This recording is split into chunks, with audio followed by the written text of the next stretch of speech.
அநீதியாக நடந்து கொள்கிறது ஒன்றிய அரசு, தமிழ்நாட்டை வஞ்சிக்கிறது, இந்தி பேசாத மாநிலங்களின் மீது போர் தொடுக்கிறது ஒன்றிய அரசு.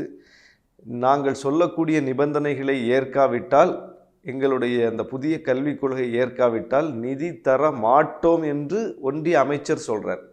எவ்வளவு பெரிய சட்ட மீறல், எவ்வளவு பெரிய வரம்பு மீறல், எவ்வளவு பெரிய மாநில உரிமைகளுக்கு எதிரான ஒரு செயல் இது. இதை எப்படி பார்த்துக்கிட்டு சும்மா இருக்க முடியும்? கொந்தளிக்காமல் வேறு என்ன பண்ண முடியும்? இதெல்லாம் எதிர்த்து தமிழ்நாடு தன்னை நிரூபித்த மாநிலம். அந்த மாநிலத்தில் இந்த கொந்தளிப்பெல்லாம் ரொம்ப குறைவு என்பது தான் என்னை போன்றவருடைய கருத்தே. இந்த எதிர்ப்பு கூட ரொம்ப கம்மியாக நம்ம பண்ணிக்கிட்டு இருக்கோம்.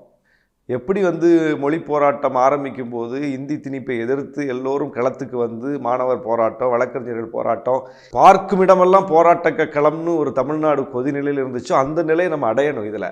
ஏன்னா இது நம்முடைய மாநிலத்தின் மீது நடத்தப்பட்டிருக்கிற நேரடியான ஒரு தாக்குதல்.